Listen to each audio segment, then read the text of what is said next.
All right. Thank you for joining us tonight for tonight's webinar, Cybersecurity in Healthcare, Protecting Your Medical Practice in a Digital World.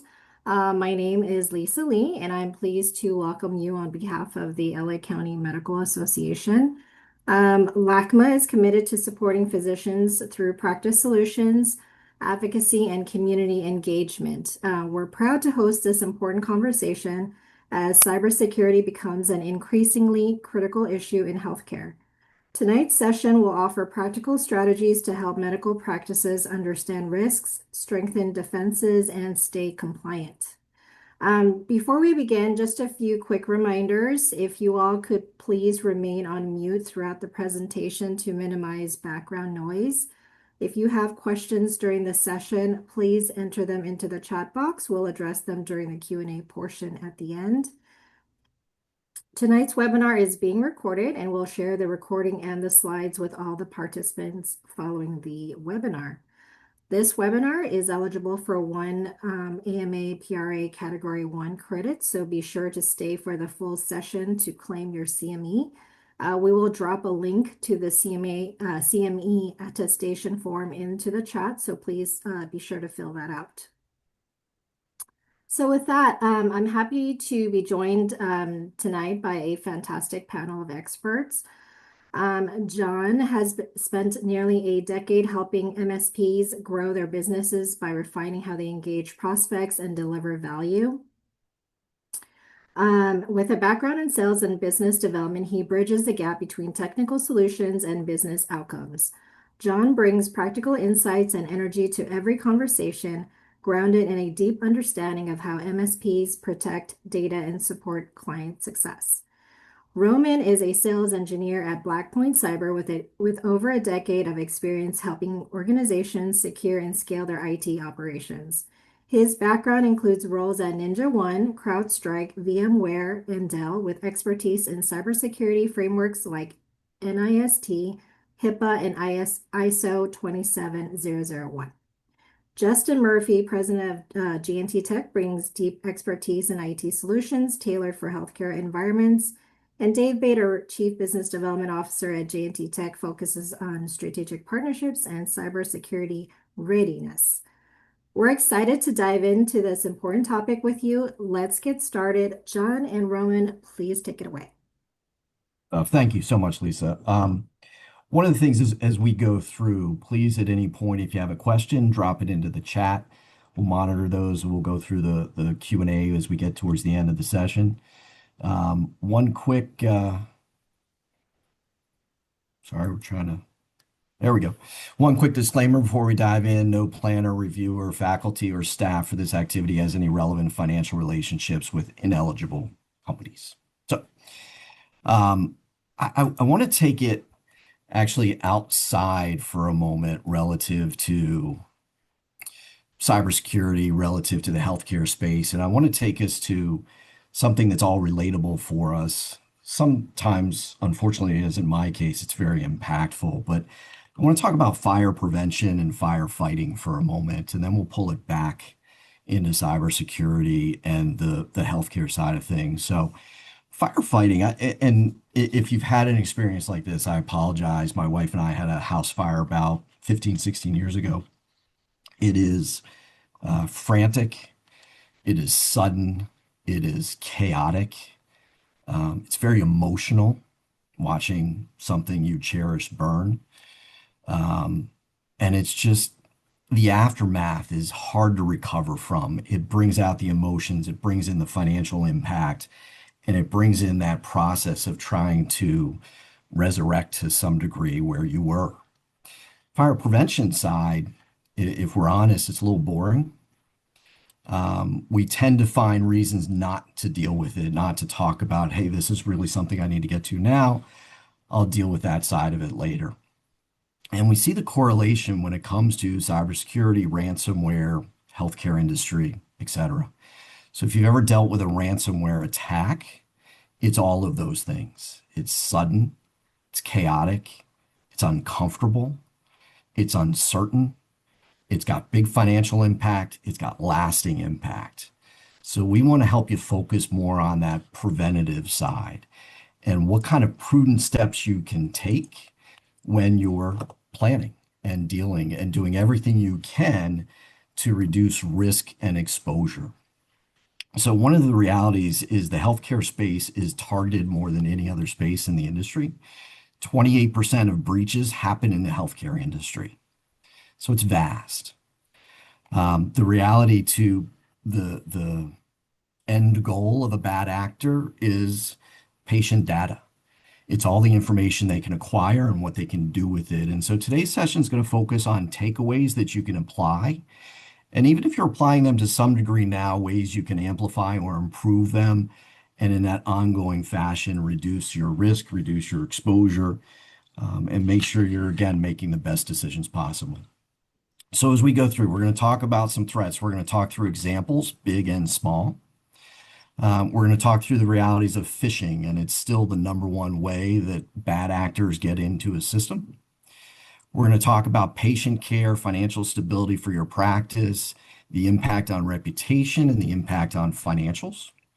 And then we're going to go through modern defense strategies and ways that you can protect your firm, yourself, your reputation, your economics, and ultimately your patients, the key. So let's dive into some components. So breaches. 90% of breaches come from phishing, some form of phishing, email phishing, it can be text phishing, it can be a phone call where somebody tries to garner or gain information from a staff person.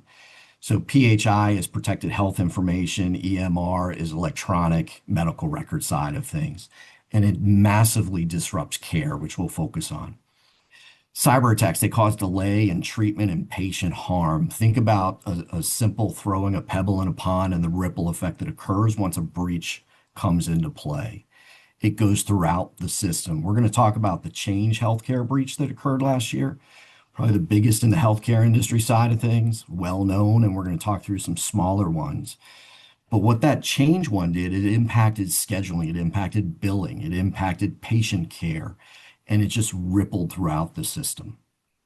So we're going to talk through the financial fallout. So the average cost is $10 million. Now that's not somebody writing a check for $10 million to get access back. And that's impacted by really large ones, but that's the reality of lost revenue, lost patients, lost opportunity, and impact until you're back up and running, if you want to think of it that way as well. Legal risk. HIPAA, California has regulations that other states don't necessarily have that would have to be followed. Fines can come into play if you haven't done the prudent behaviors that you need to do in order to protect yourselves and protect your patients. And then the reputational damage. So there's a big trust factor, obviously, between patient and doctor.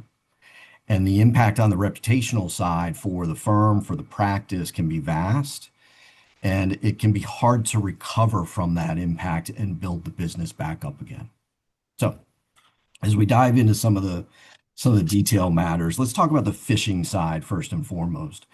And I talked about it being most common. Now, one of the big changes, if you think back 15, 20 years, you could get a phishing email, but it was pretty obvious that it was a phishing email. English language was sketchy, those kinds of components. What's changing with that is bad actors are getting a lot better at how they phish. So the emails you get are much more well-rounded. AI is helping them in that process as well. The other reality is I look at my business partner. I got a phishing email that was mimicked coming from my business partner saying we needed to move money from this account to this account. Those kind of behaviors are frequent. They're difficult to deal with. We all probably are seeing text messages coming through with links in the text message, those kinds of things. And so it's becoming more and more difficult to stay in front of those. And so we're also going to talk about the educational aspect is how do you stay on top for yourselves, for your staff, and anybody that can be impacted in your environment. Ransomware. So let's expand a little bit on the Change Healthcare breach from 2024.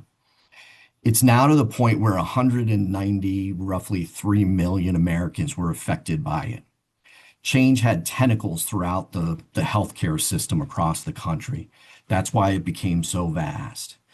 The way they were breached is twofold. They had some legacy software, so some older software that wasn't as well protected, and they were not using multi-factor authentication. So those times where you go to log into something and you get a text message with a code or a link or an email, that's that multiple factor authentication. So the credentials got exposed due to the legacy software, and the lack of multiple factor authentication allowed somebody to go directly into the system. Take it into a smaller side, because I think one of the struggles we all have is we hear about the big ones. The big ones land on the nightly news. Small ones may hit the local news, but we don't hear as much about them. And there's a tendency for all of us to think, well, I'm a small operation. Who really wants to come at my small little operation? It doesn't matter to bad actors. So an example was Highland Oncology, and they're in Arkansas. They had 7 locations. And one of the interesting components that played out here was the bad actor came in January of 2025. That bad actor didn't do much until June. They kind of sat idly within the system. They downloaded some information. They evaluated where they could get the most leverage. And then in June, they shut their system down. It created a lot of havoc, shut them down for roughly 3 weeks. It breached that trust between doctor and patient. It cost them, we think, roughly about $700,000. The exact payment wasn't disclosed in the process, but they were a small operation where about 113,000 records were at risk in essence. And it was done by a group called Medusa. And what they did was they took the records and then they ransomed to say, unless you want all this information out on the dark web, here's what you're going to pay us. And they were stuck. So we're going to go through how you work to avoid those kinds of situations. Insider threats, malicious, careless. It's less malicious. It's more on the careless side. And it's not intentional. So there's a few things that play out here. There's the speed at which we operate. Everybody's trying to do their best to serve patients, clients, etc. And they may click on something that they don't pause and look at. The other side then comes into play with weak passwords. For the longest time, the number one password that was used in America was the word password. It then transitioned to 1, 2, 3, 4, 5, 6. More recently, we've gone to using the word secret. Now, they may take the S and make it a $ or those kinds of things, but those are passwords that are very penetrable by a bad actor. So as much as we want simple passwords for recollection purposes and speed, that provides that exposure or the risk that we need to worry about. There we go. Unsecured medical devices. So first think about your home. So I go through my house and I think every device in my house, except for maybe my microwave, is attached to my Wi-Fi. So my fridge, my keypad to get in and out of my house, my air and my heat, my lighting system, my televisions, all of the different components in my house are exposed in some way, shape, or form to a bad actor if I don't protect them. And they get into one and then they can get into others, computers, iPads, phones, etc. Now think about all the devices that are in play in a practice, in a doctor's office, in a hospital. Infusion pumps are an example. One that was pretty prominent back in 2016 was pacemakers. All of these devices have vulnerabilities to them. And in some situations for you, you've partnered with somebody. So you've got a third player in the mix. And we'll talk about how to protect yourself in that space as well. And then EMR, electronic medical records. So what's interesting about the electronic medical records is how they've grown in terms of usage. The purpose is obvious. It's an opportunity for us to be able to have access to information. If I'm traveling and an incident happens and I end up at a hospital or a doctor, they can quickly gain access to information. So one of the things that played out a few years ago was the High-Tech Act. This came into play in 2009. Now, in 2009, when it came into play, less than 10% of the non-federal hospitals did electronic medical records. It's a very small percentage. This was designed to be part of growing the EMR side of things. By the end of 2021, 96% of those hospitals were in the electronic medical records space. That's the coup for a bad actor is all that data, all that information. They don't necessarily care that I had a labrum tear hip surgery done, but they care about all that personal information that goes along with my profile and the access to that, what they can do with that. They can sell that. And if they don't sell it outwardly, they ransom the provider for getting it back. And that's what we're trying to protect and help support you on is how do you do things in that prudent, consistent fashion to make sure your exposure and your risk is minimized as best as possible. So, regulatory landscape, things we all know and we've heard about and you get exposure to very quickly. HIPAA. I just touched a little bit on the High Tech Act and where that comes into play. California specific requirements and how you fall in alignment and compliance with those. And then obviously the reasons it matters is one, staying in compliance to protect yourself and protect your clientele, patients, and then also the practice itself. And it becomes a landscape that is difficult to stay on top of and stay current with. And so one of the things you want to make sure is you partner with organizations, that have specialties in the medical space. You don't want to go to a generalist.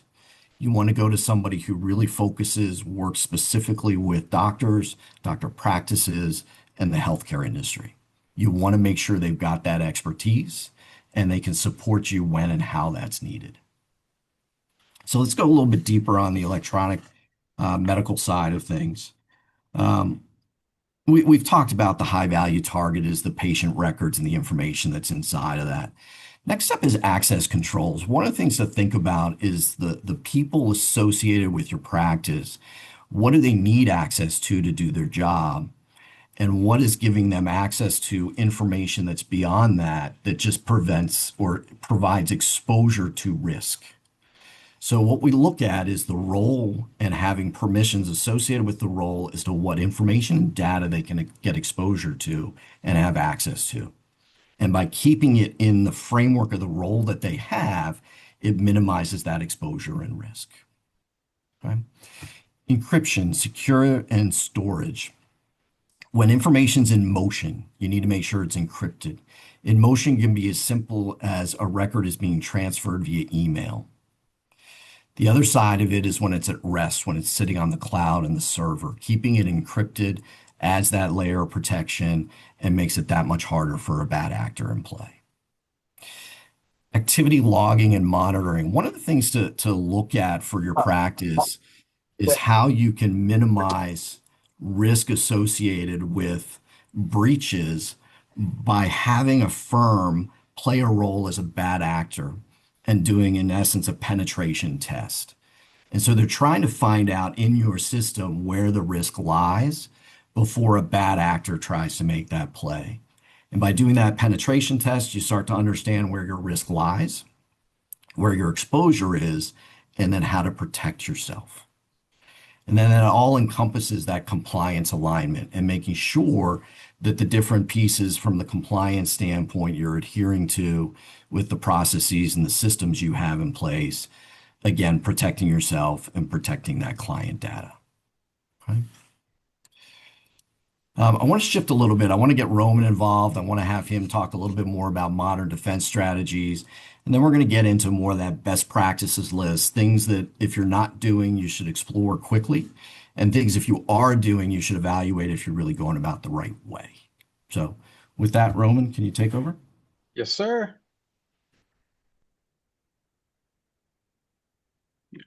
Thanks, John. Thank you, Lisa, as well. Perfect. Beautiful. So with Yeah. that, yeah, yes, sir. From there, right, we've seen that same evolution, not only on the just platform or the concept of that security. We're taking a look at that, right, and changing that evolution of it from what we've seen in the past, right? Previously, my talk track about 10 to 12 years ago was taking a look at the endpoint telemetry, because going back to John's point, that goalpost has shifted to where we're needing to track more of the identity exposures, not just what's on the endpoints, where that used to be the payload, right? the credentials, the data that you would want to exfiltrate, or just to get a who am I query just to see what they have access to from a lateral perspective, right? But that has changed because previously it was all file based, typically through an executable or some sort of payload that you could detonate from a malware perspective. So what we were tracking was that known bad, the hash files, the SHA files, basically the identifiers for those executables, and being able to provide alerts around that malicious software when it used to be software versus software, right? We would have to track that real time, but because we curated that software specifically to look for those files, it made it that faster mean time to detect and respond to those threats in the past, right? But now with that moving of the goalpost, we're seeing that shift to a managed detection and response solution with a bunch of acronyms in there from that acronym suite that you would see, typically that same endpoint detection and response. But now you would see that grow into network detection and response.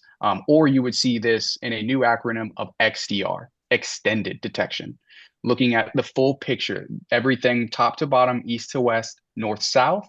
So that way you're able to respond to those based off of humans fighting humans now, right? Now that we've moved past that, or we're in that synthetic realm, right, where a human is able to leverage that software and exploit it to its malicious activity or to a negative impact to what it was designed for or constructed for, right? And so now you have to take a look at it from that living off the land attack as far as 24/7 monitoring, because it's a full-time job now, and there's an enterprise around those human-led attacks from an adversary perspective. So we have to arm ourselves in that same fashion, and that can be difficult for a healthcare team to do as you're focusing on the operational day-to-day, right? Making sure that you're able to still service your patients in the time allotted in a agreeable manner, in a more bedside manner perspective. And you can't do that if the team is chasing down any of these security events on the back end, right? With everything happening a couple of minutes. All it would take, right, in this example, excluding anything from an AI component, something myself, right? I could go into some sort of GitHub, some sort of repository, take a malware, detonate that into an environment. And then now I have full access to pull data or to understand who do I need to access to gain the most information for that ransomware or for the disruption of that enterprise, right? So typically you would want to have that MDR, which is that security operations center, curated and trained based off of practices and can speak to those specific topics, right? So why it matters for y'all, again, right? Being able to protect that data based off of any piece of the industry from that cybersecurity stack, minimizing the downtime and any of the breach recovery costs for you. Again, so that way you can focus on that same bedside manner, same operational standpoint, and you're not chasing digital ambulances, right? We're going from that standpoint. And then strengthening your compliance regulations, whether it's HIPAA, CCPA, CMIA, right? Respective of your state or respective of your industry, where you would have specialists that have been dedicated in this field for that blocking and tackling, while the typical healthcare systems have been dedicated to just health and wellness, right? Not having to focus on the digital, how would you say it, mumbo jumbo in a way, right? And now when we're taking a look at that again, as far as protecting and complying with any of those regulations or guidelines, we've seen that shift from only looking at the endpoint to now looking at the entire network to get that full root cause analysis that much faster. So we have less disruption, right? And none of that data is sent out or exfiltrated because that's what we've seen nowadays because of certain visibility that was lacking, right?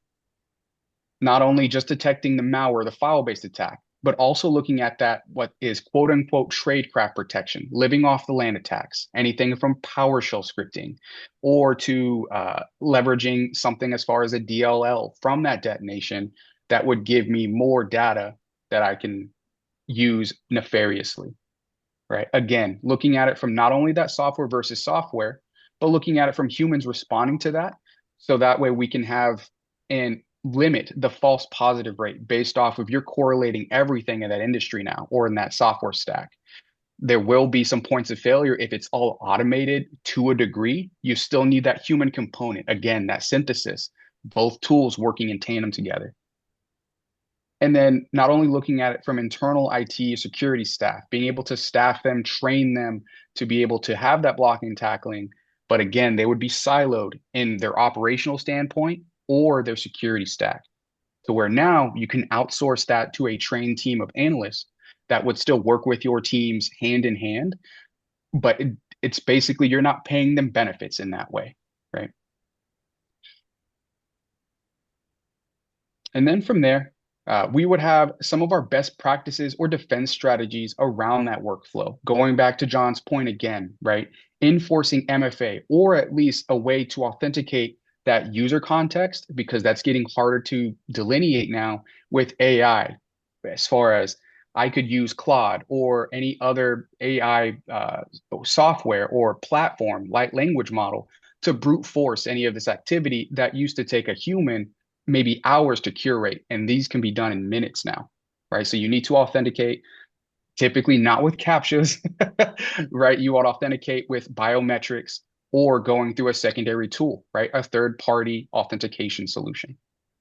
Being able to train and provide awareness to your end clients, right? Or to your day-to-day users. It's not technically their job, right, to be abreast of all of the security events that are happening on the day-to-day. So that's where, again, you would want to have that dedicated team that can provide that education. So that way everybody can still be productive in their day. From there, zero trust. Again, right? It's not the employee's job to be educated in these realms. So at that point, you can go with the zero trust notion where you're locking everything and preventing malicious activity right out of the gate. Think of it as locking that gate. So that way you need a key or you need some sort of workflow to privilege escalate that situation, right? From there, incident response preparedness, as far as some of the pillars of security from a NIST framework or MITRE ATT&CK framework in a security context, you want to be able to have that expectation. Going back to John's point again, from a fire or a house fire context, you want to go through that ability to be enabled and hope that it doesn't end up in that realm, but being prepared, you would have the expectation and it wouldn't lead to a panic, right? It would lead to a faster time to detect or respond. And from there, of course, right, backup and recovery. Always have a redundancy as far as any IT context is concerned, whether that's operational or security, right? You want to be able to encrypt that data in motion and at rest.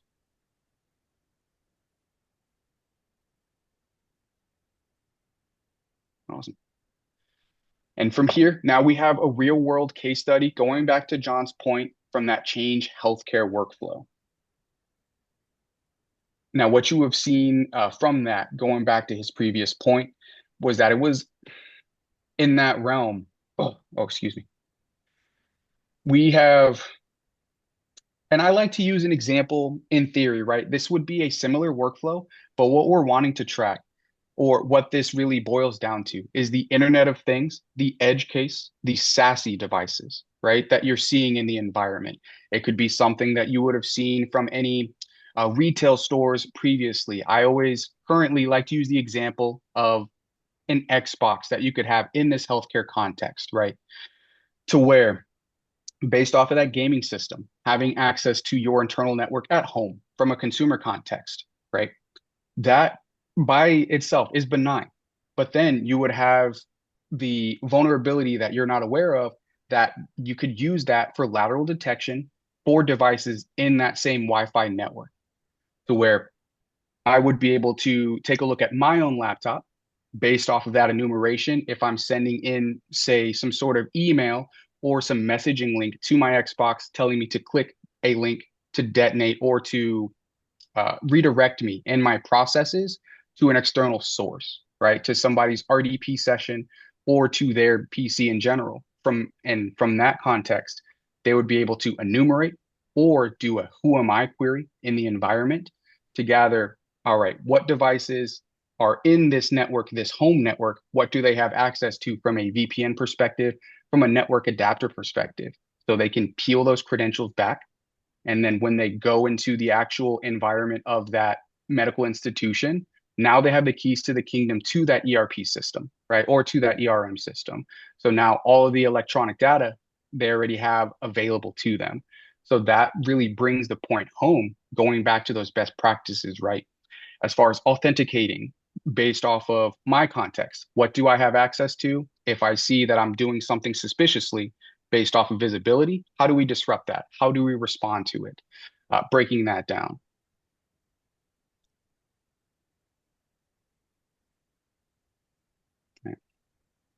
And then you'll see here that same context from an MFA perspective. If we don't have that in place, that's where you're able to leverage that not only from a non-persistent VDI workflow like through Citrix, but through anything that has access to a Wi-Fi or to your internal network, right? You would be able to deploy that ransomware. You would be able to encrypt that system, exfiltrate the data as far as the correct credentials that I need, and then from there, it's off to the races. And that's what we would clarify as a tradecraft or a living off the land attack, not just relying on an executable or a payload.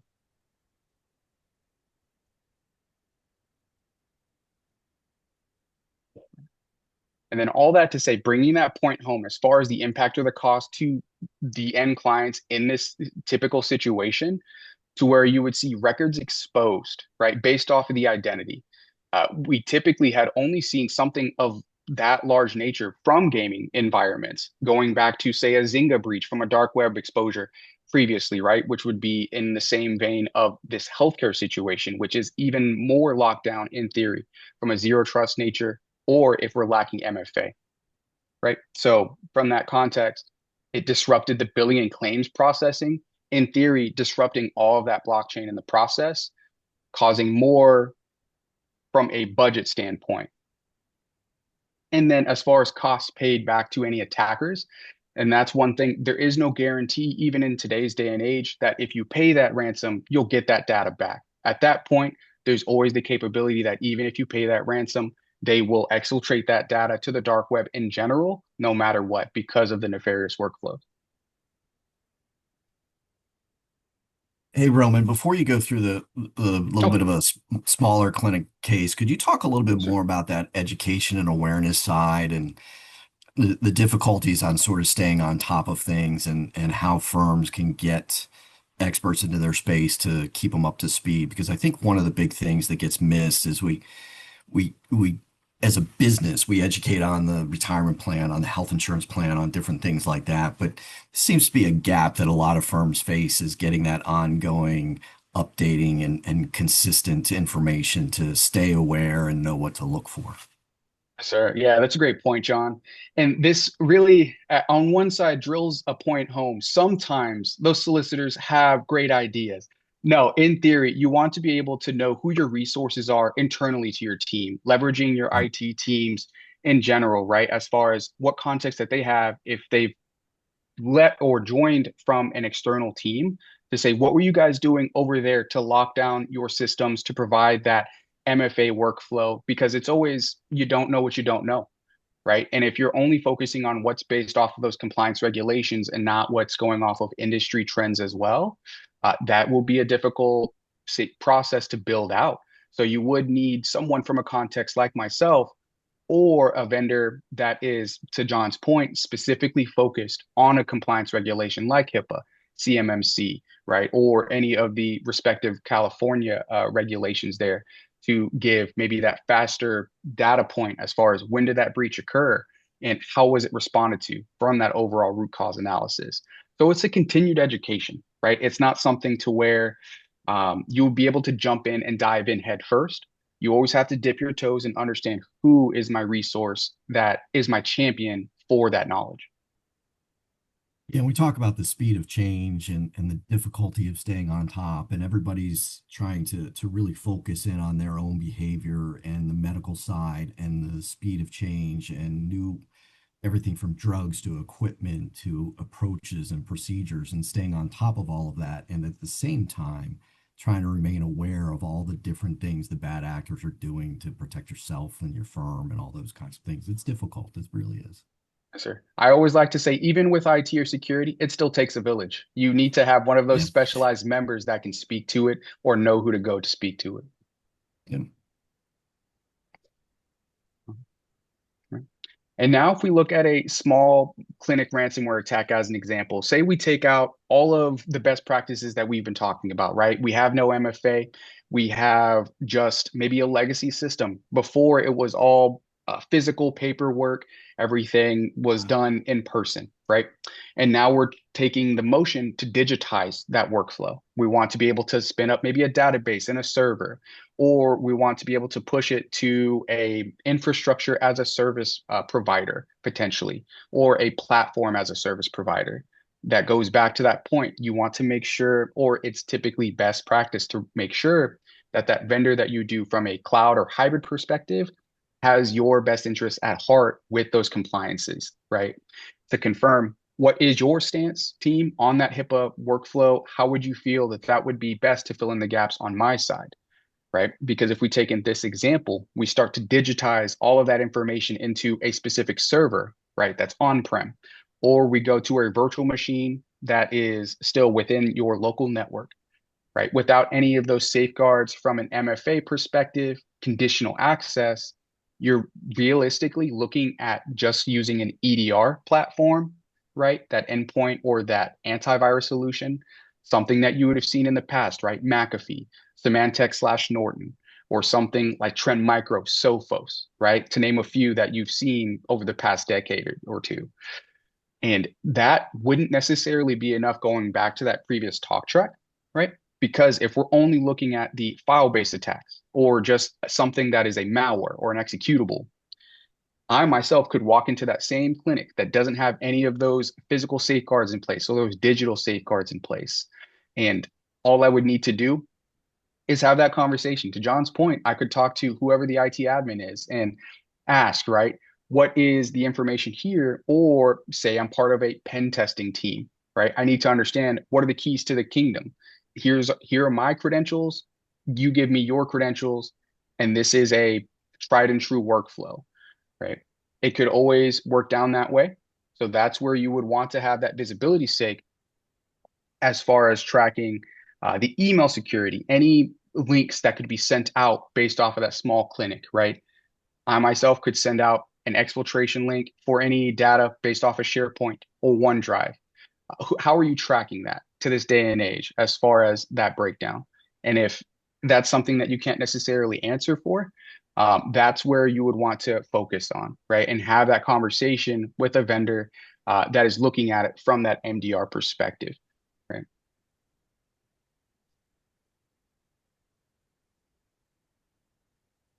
Let me break this down really quick, team.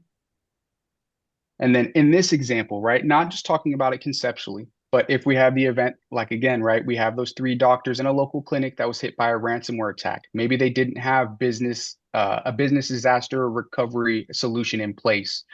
And in that event, you're at the mercy of that nefarious actor or that adversary. You would encrypt those systems and demand a 250K ransom.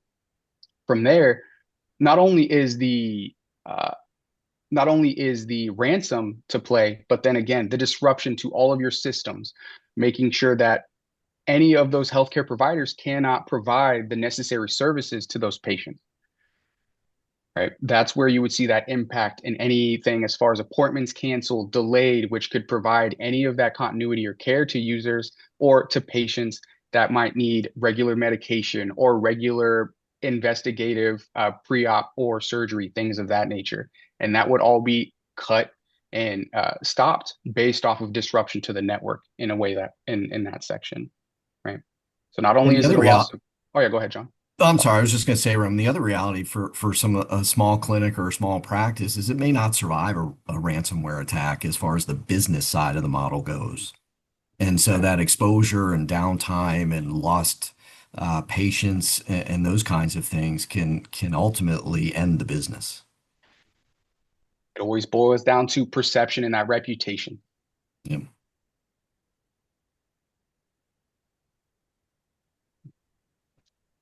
Perfect. From there, I would pass it back over to yourself, John, as far as the patient care workflow. Sure. Yeah, but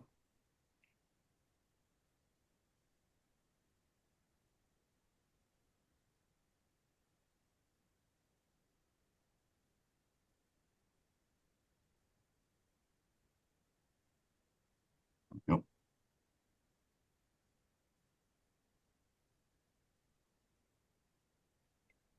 So we talked through the cyber risk. It's universal. Don't just think big firms. I know that's what we commonly hear about, but small organizations are targeted regularly. They're more the bread and butter for bad actors. Those big organizations are the newsworthy ones, but small practices are just as susceptible to attacks. The disruption, patient care, the business model, all the different components that come into what you've built and you find near and dear to providing care for people that you truly and genuinely care about is disrupted. And the weakest link is always the target, whether that's the password side of things, the multi-factor authentication, somebody being impatient about something. There's lots of things that come into play with how somebody gets into a system, and it's just having that expertise and support to make sure that your exposure is minimized. Why it matters, things we've talked through. So that reputational damage and whether or not you can recover from it, the financial and compliance fallout. Privacy is part of quality care. So more and more patients are coming into doctors' offices asking how their information is secured. It's happening more frequently. You need a plan as far as how you answer that, how you approach that, and doing so in a way that's easily digestible for somebody that may not have a lot of technical expertise. So they have comfort in the fact that that business side of the model is well cared for, so they can focus in on the patient care side of the model. And then what to do, the actions. So defense in depth, that's the multi-factor authentication, MDR, EDR, backups, training, education, support for staff and everybody alike to have that knowledge and awareness side of things. Cybersecurity, it's a culture and it's hard to shift because you're really good at what you do in providing patient care. And that's where everybody wants to naturally spend their time because it's what you know and it's what you want to be doing. And so it's hard to make that security side of it as a daily regular component. And there's a lot of resources that you can get and a lot of supports you can get to help you do that. Don't feel like you're on an island and you have to do it yourself. And then test your incident response plan. So what is that fire drill response plan sort of thing? If something does come up, how do you respond? Who calls whom? What's the approach that gets taken? And everybody knows their role in that process. And they're in good shape to be that defense team in terms of what happens next. So with that, let's go more the Q&A side. Lisa, I'll send it back to you and let's bring in Justin and Dave and go through the questions that you got.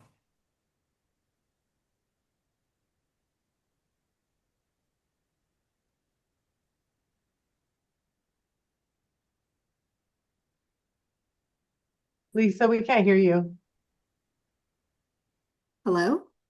Yes. Okay, I can. sorry about that.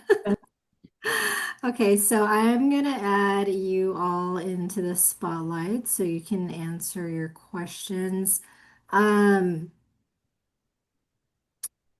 Justin, let's start with Justin. Oh, actually, it looks like we have a couple questions in the chat, right? Um, any risks for retired physicians? You want to take that, Dave, or you want me to? I can. I don't mind taking that. Sure. I think everything's a risk. And by the way, thank you, Lisa and the LACMA team for hosting this event today. I want to start there. And we really appreciate everyone joining. I'm excited to share, the how to protect your practice or yourself better in the modern cyber world.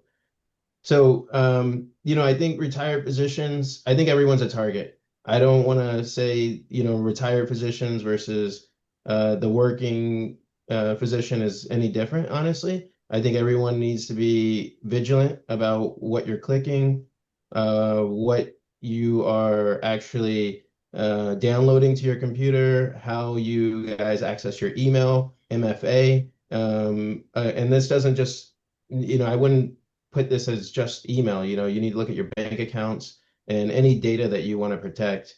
Also, you might have patient data from before. I don't know if you started to scan stuff in as a retired physician. You probably have older records. or what are you doing with those old records? So I think there's a lot of things that you have to consider as a retired physician, but I think it goes to the point of, everyone needs to protect themselves and the data. It's an opportunistic endeavor for many malicious uh, groups who are targeting people. It's not anymore about targeting these big organizations. It's all about, are you exposed? I'm going to get your data and make you pay. Yeah. Thanks, And Justin. if Oh, I could as well, I did mhm. want to add a little bit of context from an operational standpoint too that I've seen as a recent trend. It could be from a hybrid Active Directory or Azure environment, but even with retired physicians, going back to Justin's point, say if they're decommissioned, I've seen it to where certain environments or tenants still have and have not cleaned up the Active Directory trees. So in that event, right, you could also have an external user gain access to a DC, like a domain controller, or gain access to a lateral account and use the permissions or the account for that retired physician as a threat vector, right? So that's another way that you could see that from an operational standpoint, just adding to what Justin also recently mentioned. All right, great. Another question from the chat. Where does cybersecurity insurance come into play for protection? So I could take that. I think that in this day and age, it's critical that all of you that are running practices at least investigate a cybersecurity policy that'll expose you to questionnaire that you could then align to the HIPAA guidelines on how well and where to start with like the cybersecurity journey. I mean, you're trying to prevent a catastrophic event like John and Roman were saying, or some reputation damaging event. So it's critical that you have the security. It helps you with legal, with reputation defense, and all of that. But I do think it's relevant. Almost everybody on this call should look into at least getting a quote for cyber insurance. And Um, okay. I'll piggyback off that. I think one of the big missing pieces is everyone looks at the cost of it, but one of the big parts of cybersecurity insurance, and we've seen it really come in handy when there's actually an incident and you don't know all the team members you need to bring in. So like you need a lawyer to help you navigate what to do. You need someone to come in and figure out exactly what happened, what patient data actually got exposed, because you need to understand all this and you need to have a team to do that. And if you don't have a cyber insurance policy, then you're on your own trying to figure this out and find lawyers that can represent you and do all this. Like it's not going to be that easy even if you have an IT team, the cyber insurance packages it all together, and then when you need to respond, they have all the resources to bring that together. Thank you. Thank you. How does one protect the hospital network or IT systems from AI influence from from outside the hospital while still being able to use AI from, the work computer? Yeah, I can take that one.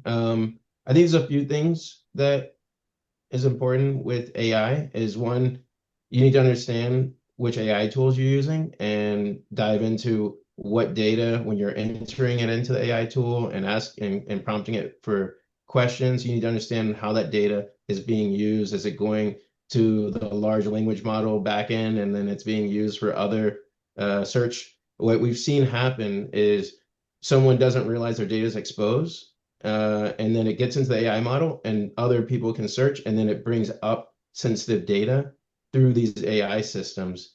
And you don't even realize it's out there until it's out there and someone tells you. So you need to understand one, what's happening with your data or the questions you're prompting with, what are you uploading?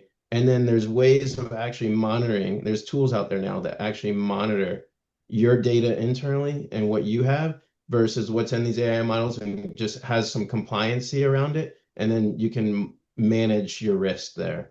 But yeah, it's definitely a concern. You definitely, most likely you need to go to some sort of paid version of a lot of these tools to start thinking about privatizing your data in these AI models and then querying it can still use your data. It just keeps it in a private section that doesn't get exposed to the entire AI system at large. All right, thank you. What are the most overlooked cybersecurity risks in a small medical practice today? I think there's two major things. I think I think one is people go with the assumption that they are either that they're too small, so they're not a target. So that's one big area that I would say is really important. And then the other area is, hey, I have everything in the cloud and I'm protected by the cloud. And then there's also the vice versa of that, where it's I have everything internally and I'm fully protected because no one can get to my stuff. So I think that's why you have the right protections for the right data. And you really need to have an expert come in and help advise on where your exposure is. But I think some of those assumptions are detrimental and can cause very a lot of exposure that ends up turning into an incident. All right, two more quick questions. Oh, there's one more that came through in the chat. Is there risk with AI phone answering systems when they say they are HIPAA compliant? I think that's difficult to answer without fully understanding the back end of that phone system and what they are claiming. And I don't think I could fully answer that. I think you would need to investigate, ask the phone vendor how they're using your data, how is that protected. I think with any technology, there's exposure to some extent. So you really need to talk to the Yeah, if I phone could vendor. piggyback on that, especially if there's beyond an automated attendant, any kind of record transfer, so patient onboarding or transferring records prior to an appointment, you really have to be a little more careful and vet that out. All right, thank you. We've got time for one more question. How can practices balance cybersecurity investments with limited budgets? So I could take this quickly. I think, especially smaller practices, probably the best advice we could give you, and maybe some of the experts on would agree, is an annual assessment. Something where you have a third party come in and vet where you're at, get a snapshot of what your overall IT is. You do now need an accompanying security budget with your normal IT. It's probably one of the biggest threats to your practice. And have this assessment. Get an assessment. There's all different levels from aggressive pen testing to no cost assessments. Get a look at what's going on. From that, there'll either be some mitigation or it'll align to some type of HIPAA compliance or CIS board, but use that snapshot or that assessment as a way to get started and seeing what you need to do, because you'll have a lot of things like firewalls and some antivirus protection, and then you'll have some things that will show up from an assessment that maybe you need to mitigate, and that's the best place to start. Right. Thank you. Roman, John, Dave, Justin, thank you for being here this evening and educating us all about cybersecurity. To the attendees, if you have questions, feel free to email me. I'll drop my email in the chat, but I'll also follow up with an email with the recording and slides following the webinar. If you have any additional questions, feel free to email us back and we'll have one of these experts respond to your question. Don't forget to, if you're claiming CME, please do fill out that form, and then we'll send you an evaluation and the certificate. Right. Form is in the chat. The form is in the chat. Yes. Okay. So on behalf of LACMA and the panel of experts, thank you so much for joining us this evening, and I hope you all have a great evening. Thank you so much. Thank you, guys. Thank you, Lisa, Thanks, everybody. Sherry, and Heather. Thanks so much. Thank you. Have a good night. Bye. Bye. You as well. Bye-bye.